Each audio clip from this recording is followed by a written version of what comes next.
Thank you, Representative Ferrara.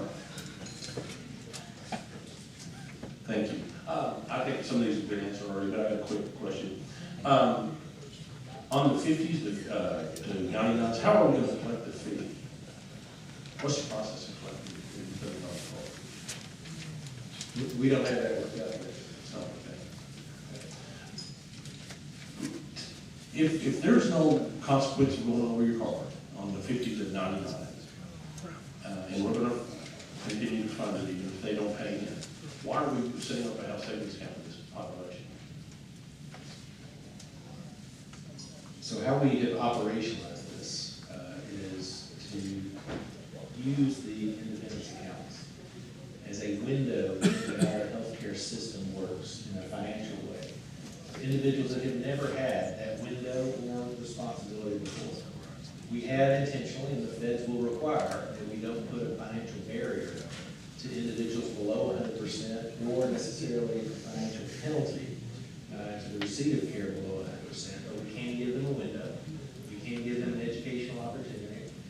We think many of these people over time will work themselves up in income so that they will have more responsibility at 100 to 138%, and absolutely responsibility for paying a monthly premium and losing their insurance when they go above 138%.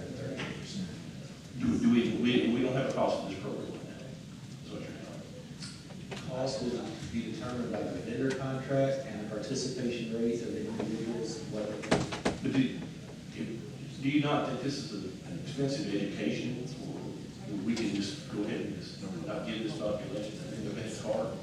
I mean, it's pretty expensive education process. I think this will be a not inexpensive education process. Which you with progress. And if we're figuring 3% of the, that's what minimum wage is, 3% of the cost. Pretty expensive for an educational process. For a population that really doesn't need a car, if we're not going to have consequences for going over our car. And we're funding the car also. And if we can't collect it. So I think we may just have a fundamental difference of opinion on why we're giving people this card. I don't think we're giving these people a card to put a penalty in place to make them move in a different direction. We're giving them a card to give them a window into how the healthcare system works so that they can better utilize care and help us go to the right place for the right services. Right, and I think, well, and I agree with you on that, but I'm just, it's an awful expensive education process that we don't have to go through if there's no requirement to keep funding it or, a consequence for spending it.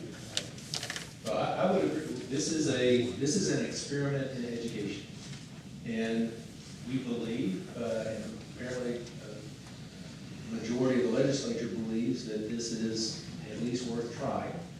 I think it warrants evaluating, and we have an evaluation plan for the entire waiver that is at some point, Madam Chair, Mr. Chair, we probably put in front of you where we are. It's public, it's on the website, we're operationalizing it.